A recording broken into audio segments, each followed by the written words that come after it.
Kasi ito yung problema ni like for example yung email kung saan doon itinapon lahat ni Michael yung mga kwento sa kampo ni Risa Ontiveros. Yun yung sinabi ni o sige i-email mo kami dito mo isisend ang lahat ng kwento mo. O idina-corroborate din niya sinabi ni Michael.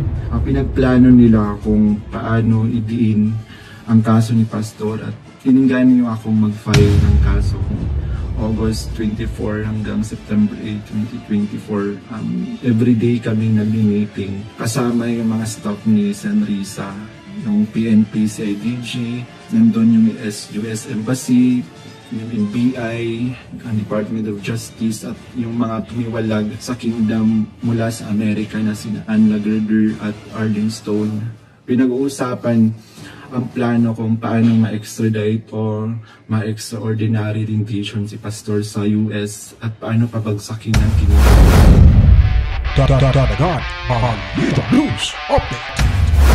Sabi ni Risa, kasi nungalingan ng mga aligasyon ngayon mula sa nagpakilalang dating testigo sa pagdinig ng Senado ukol sa mga krimen ni Pastor Apollo Kibuloy. Kasi ito yung problema ni like for example yung email kung saan doon itinapon lahat ni Michael yung mga kwento sa kampo ni Risa Ontiveros. Yun yung sinabi ni o sige i-email mo kami dito mo isisend ang lahat ng kwento mo. O idina-corroborate din niya sinabi ni Michael. Pero ang point kasi dito Risa, your witness turned against you. And the problem with Risa, hindi ka naman first time na naganyan. Ginawa mo rin yan, okay? Nagkaroon ka rin ng mga ganyang allegation. Noong panahon, niluluto mo yung issue tungkol sa Farmally. Kinasuhan ka ni Jaime Vegas. Nakasuhan ka doon na sedition, no? At saka perjury. A certain Jaime Vegas claimed that Ontiveros bribed VJ Almira, who appeared before the Senate Blue Ribbon Committee last September 24 to testify against Farmally, which is being probed for allegedly overpricing pandemic supplies sold to the government. Sa part naman ni Michael, ang lakas ng loob niya na magsabi ng ganun karaming detalye. So malamang, kung ganun kakalakas ang loob mo na magsabi ng mga details, may hawak kang ebidensya din. For example, yung tumira sa kondo. Pwede nang i-deny yun ni Rize na wala akong pinapatira sa kondo. Sabi ni Patricia, blanket denial yung kay Risa. Yes, Risa cannot just deny it generally. Kasi nga, when you do a general denial, it becomes negative pregnant and the effect is that you admit all the allegations. Pagkatapos ng hearing, tinago ako ni Sen. Risa sa kanyang condo sa Manila at inutusan na maghanap pa ng ibang pwedeng maging witness kapalit ng pera dahil may mga susunod pang hearing. Tumira siya sa condo ni Risa. Paano kung magbigay ng proof na nakatira talaga siya sa condo ni Risa? Diba? Lumipat kami sa safe house kasama ang iba pang mga witnesses, sila Matubato and whatsoever, ganyan. Paano kung makapag-provide ng proof si Michael? Diba? Hindi ko alam kung sinong handler nito ni Michael Murillo, pero I hope that they are ready with hard evidence as well. Malaking bagay na nagsasalita siya ngayon at sinasabi niya itong mga detalye na to. May mga pinapangalanan siya, ganito yung pinagawa sa akin, meron siya nabanggit na email. So, it becomes verifiable, no? Ito ang importance nitong monologue ni Michael Murillo dito. Kasi ang dami niya mga binigay na information. It makes the entire claim na yung propensity ni Risa Ontiveros na magbayad ng mga witnesses ay totoo. Kasi we are now entering the phase of verification and confirmation. He said iba pang victims ng EJK, lahat kaya sila planted. Correct, yun nga yung nakakaano, diba? Kasi once we prove na itong si Michael Murillo, talagang totoo yung mga sinasabi niya, meron siyang mga claims dyan, it would definitely ruin the entire hanash of Risa Ontiveros. And the Senate should investigate this further. Kasi, biruin may ilang hearing ang hinawakan niya ni Risa Ontiveros. Halos isang taon niya nag-hearing para kay Pastor Kibuloy. Magkano ginastos ng pera ng bayan dyan? Pagkatapos yung pala pinagbababayaran lang niya yung witnesses na dyan? Yung pag-appear ko sa Senate ay may reward na 500,000 na ibinigay nila sa akin. at dagdag na 500,000 nang isinama ko si Sara Duterte at si dating Pangulong Duterte. 1 million po lahat ng binigay sa akin. Sa buong taon ng 2024, nanirahan ako sa condo ni San Risa. January 2025, lumipat ako pansamantala sa isang safe house kung saan nakasama ko doon sina Matabato at iba pang mga biktima ng extrajudicial killings. Sa bawat research o information na aking naibibigay sa Senado, nakakatanggap ako ng rewards na 12,000 na ibinibigay ni San Risa sa pamamagitan ng kanyang staff na si Sir Ryan. Diba? May nagtatanong na, ano yung motivation niya? What made him come out? I am not really sure. I do not know. He wanted to right his wrong? Ganyan? Of course, syempre, napaka-altruistic niya, no? I'm pretty sure ginawa niya yan. Baka dahil meron din nag-convince sa kanya. Hindi natin alam. Kasi kung nabibili nga siya ng 1 million para gumawa ng kwento, hindi natin alam. Baka mamaya nakatanggap kwento ng pera to tell this story. Ang kagandahan lang dito sa sentimiento na nilalabas ni Michael Murillo is that he named names, he identified the process of how he actually made stories against Pastor Kibuloy and the Dutertes. Nagpakala siya ng mga tao at marami siya mga informasyon na sinabi that we can verify. Kabilang sa mga na-research ko, nagawa kong research, yung inimbentong Angel of Death daw ng Kingdom na inimbento ni Alice Jackson, si Edward Masayon. Noong August 29, 2024, nag-dinner meeting kami nila Brenda Portugal alias Amanda.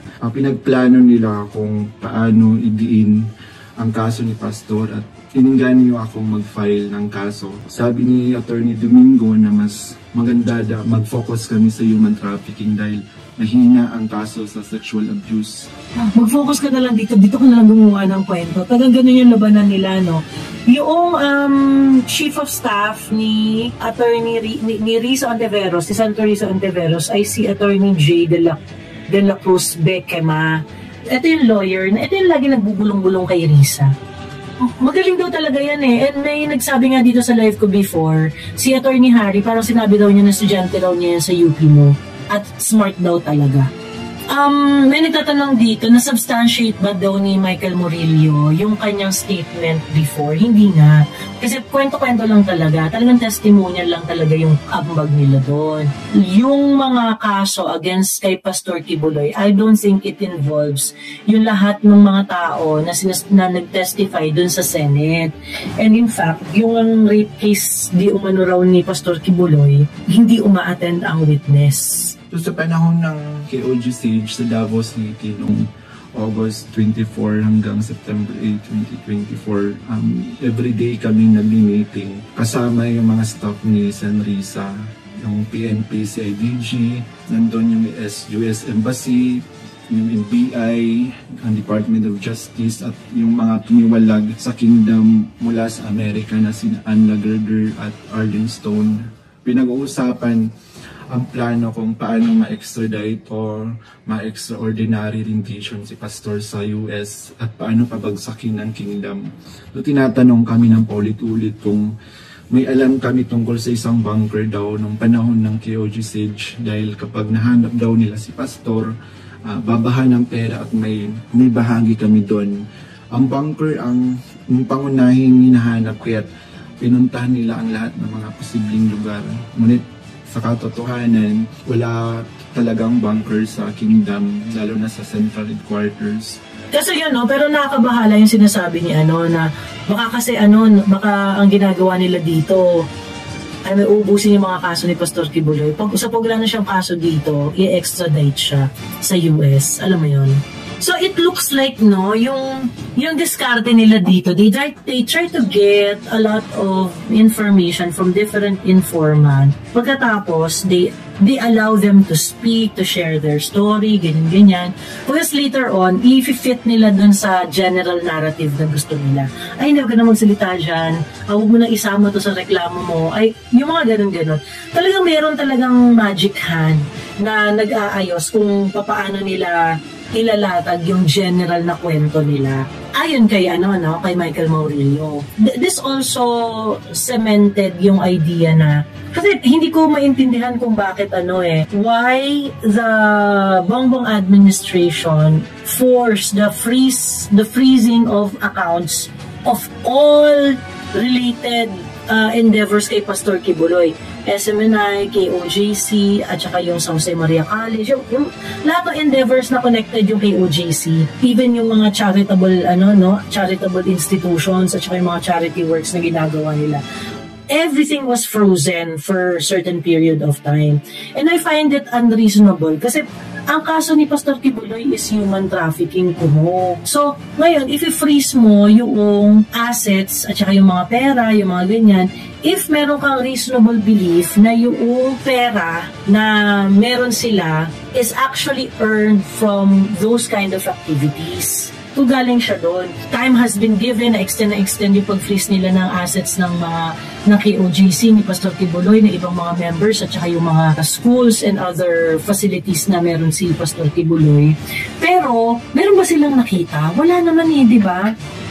Wala silang nakita. So, nakakaloka talaga. Malinaw na pinag-iinitan. Kasi, if they would have strong evidence against Pastor Kibuloy, lumabas na yan dapat. So it only proves na nung ginigipit niyo si Pastor Kibuloy, noon pa lang rin kayo bumubuo ng storya at noon lang pa rin kayo naghahanap ng ebidensya. And then the slightest evidence that you are going to see, yun na yung gagamitin ninyo para dun sa kaso. And this is just so unjust. Makinig kayo Kaya sa akin, it's very, very important to speak when you see certain injustices. Kasi I know a lot of people do not really want to speak at the time na ginigipit yung KOJC at saka yung si Pastor Kibuloy. Kasi hindi pa nila, parang feeling la, baka meron daw kasi may nagsabi sa akin talagang, meron daw talagang problema yan si Pastor, meron daw talagang yan, ganyan. For me, it's very, very important that you stand for what is right, especially if it is unfolding publicly. Kailangan magsalita ka. Hindi naman tayo kasali dyan kasi problema naman na yan ng KOJC. If they can do it to KOJC, they can do it to anyone. They can do it to ordinary individuals, di ba? Same goes with Maharlika. Kung si Maharlika, inaatake niya kakampi natin. Kasi kakampi naman natin si Jazz Binatry ba ni Jazz ang Duterte legacy? Binatry ba ni Jazz ang mga Kakampi natin yun So for me, it's very important that people are really going to speak up whenever there is an injustice. Kasi paano pagka sa inyo nangyari yung injustice and nobody want to speak up kasi gusto nilang mag-step back, diba? Hindi ko matanggap yung gano'n na nakikita mo na yung injustice, nakikita mo hindi totoo, pagkatapos wala kang gagawin. Yan yung sa KOJC, yung nangyari sa kanila noon, I noticed a lot of people were, Duterte supporter kami, pero hindi naman ako talaga masyadong naniniwala sa sinasabi ni Pastor, yung mga ganoon. Labas sa usapan dito kung naniniwala ka sa religion niya o hindi, no? Ibang usapan niya, it doesn't matter. You don't have to be a believer to make a political stand in favor of KOJC, Pastor Kibuloy, and yung mga ginurgur ng administration na to. But because there were clear violation of rights here, kahit sino pa yan, kahit simbahan pa ni Tulafu yan, at ginawa nung BBM administration, yung ginawa nila sa SMNI at saka sa KOJC at kay Pastor Kibuloy, if there is something that is so unfair that was done, it is incumbent upon us to communicate yung injustice na yun. Nadamay din na freeze account si Atty. Torion, sabi ni Ayam. Si Michael Murillo, the mere fact na lumabas siya at maraming verifiable information ang isinawalat niya dito sa kanyang confession, it puts him in a situation wherein he can be debunked. Diba? So Riza Ontiveros can definitely debunk everything that Murillo is saying.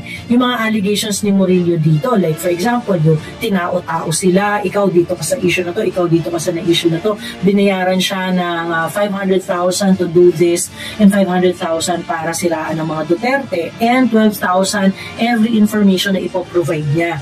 So, hindi yun magtatapos dun sa personal testimony mo lang. So, tama naman yung nagsabi kanina, no? Ma-offset lang yan ng denial ni Riza Ontiveros. Yeah, ma-offset ang denial ni Riza Ontiveros, but there is some legwork to be done sa part ni Riza Ontiveros dahil marami siyang mga detalyeng sinabi doon. Like for example, yung email. So i-debunk niya yung email na kwento. Kung saan doon niya pinapadala yung mga storya niya. Yung 500,000, yung 12,000, yan. I-debunk niya yung mga ganyan. Yung coordination with Attorney Bekema, yung mga ganyan. I-debunk niya ng siguro pwede naman niyang i-debunk, pero kailangan niya i-debunk in a way na detalyado. So sabi niya, we have reason to believe that this Michael has been coerced or paid off to derail the ongoing criminal proceedings against Kibuloy. So, provide ka ng proof.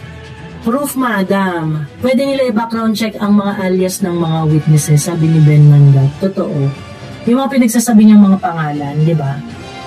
Yung revelation ni Michael, parang aral na aral niya. Alam na alam niya ang pangalan ng mga binanggit niya. In fairness, ang galing niya magbigay ng detalye. In sequence talaga.